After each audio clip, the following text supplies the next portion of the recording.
My name is KV Premraj and I'm reporting live for the Optimus studio. In the studio, we have a very eminent personality in Dr. Nikhil Datar. He is a pioneer in more respects than one. Dr. Nikhil, you have been a pioneer in medico-legal activism. Can you tell a few things about the things that you have done on this front?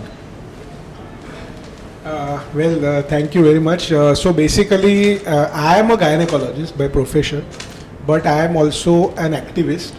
I have a degree of law to my credit, and I have used my knowledge of law for the benefit of the society in terms of women's rights, in terms of patients' rights. So I think I can count on three simple things or three important things which I have done. One is I am an ardent activist as far as women's rights for abortion are concerned, and it was my case, Nikhil Datar versus Union of India, because of which the amendment, it paved the way for amending the medical termination of pregnancy of the country. So we were able to amend the law of the land in the interest of the women in our country. Second work for which I think many of you might have seen me in that famous show of Satyameva Jayate. So I had a lot of work around rape survivors and gender sensitive protocol based examination and evidence collection of rape survivors. Basically, the work that we did was primarily to bring about a sense of confidence, okay, sense of dignity, sense of perfection as far as unfortunate rape survivors are when they are brought to the hospitals, okay, and that became a national program. So now that is the program whereby those guidelines are applicable across the country. I have the third initiative that I recently took over was Living Will, okay, or that is commonly called as advance directive. So that's something which is now legal in our country, and I am purportedly supposed to be the first person in the country who has completed the formality, the legal formality for living will or drafting and completion of living will. Living will basically is a document that we can make in our country today, where we can give written instructions to our family members as well as our doctors, that in case when the person is incapacitated, old, terminally ill, so on and so forth, okay, what kind of treatment or should be given or what kind of treatment should not be given. So that can be written down in a form of a document, and that is what is called as living will. That is now legal in our country, and that was the third piece of activism that I did. Many few other little things that I have done was we created a small forum called Patient Safety Alliance, where we work on empowering patients, to take decisions about their own self, about their health care in a transparent manner. And that has also helped a lot of people, to prevent problems, complications, so far.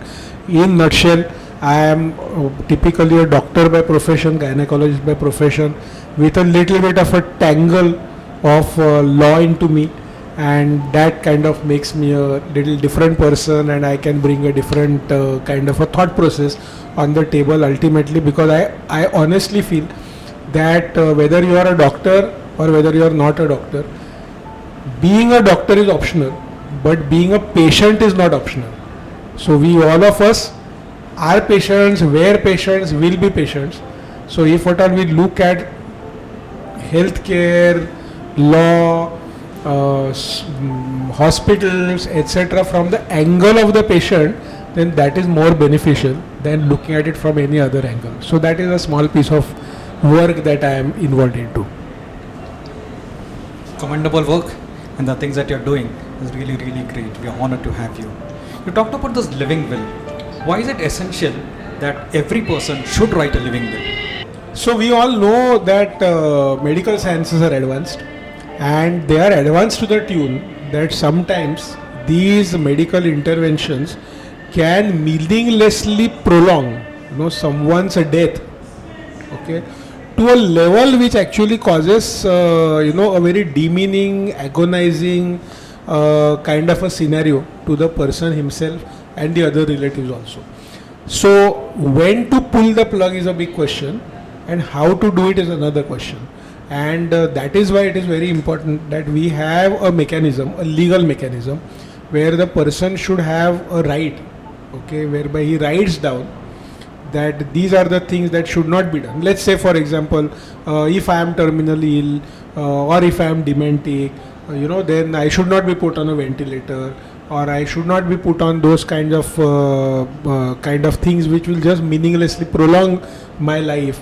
Okay, because ultimately it is not only important in terms of what is the quantity of life that you live, it is the dignity of life that is what is important.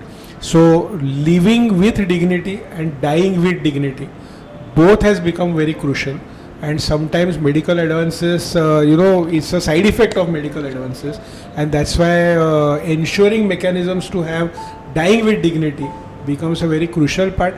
It's a good thing that our country now officially recognizes it, but of course there are few things that we as citizens also need to do, and that is to draft your own living will, to write down these instructions.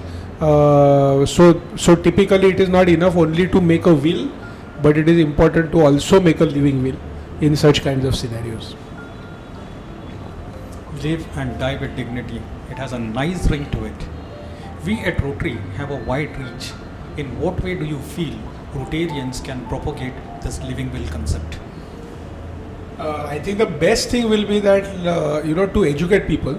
I mean, Rotary has always been on the forefront, okay, of empowering people in the society and empowering the societies by giving them adequate amount of knowledge as well as by giving them adequate amount of resources, okay, knowledge and resources both. And I suppose, the simple and the best thing that Rotarians can do or Rotary clubs can do is to ensure that this particular concept is propagated.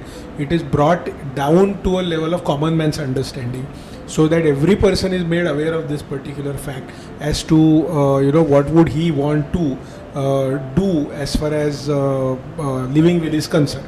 Now there may be somebody, okay, who may not want to draft a living will, or who may want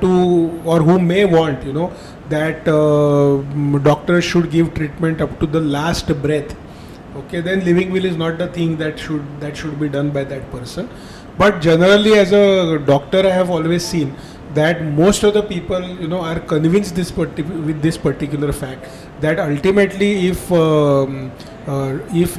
living is going to be burdensome, if it is going to be ill dignified, then it is rather preferable, okay, to withdraw from it. Okay, that is what by far and large I have seen most of the Indians believe in. And if you believe in one, then only believing it is not enough. You will have to put it down in writing and ease out your relatives, your children, and even people who are providing healthcare to you.